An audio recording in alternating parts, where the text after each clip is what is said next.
Hey Kipsters, did you know that in Helsinki, the capital of Finland, they have heated sidewalks, so they never have to shovel? Did you know that the country Britain used to have an empire that went all over the world? Did you know that in The Lion King, they used Swahili words for all of the animals? So Simba just means lion, Pumbaa just means pig. Did you know that in India, they have the second highest population in a country that's a lot smaller than the United States, which means there's tons of people in very little space?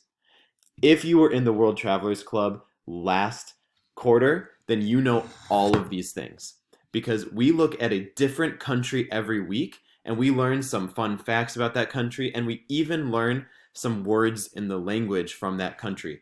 So if you want to go traveling every single week while sitting at home, go ahead and join World Travelers Club. I hope to see you there.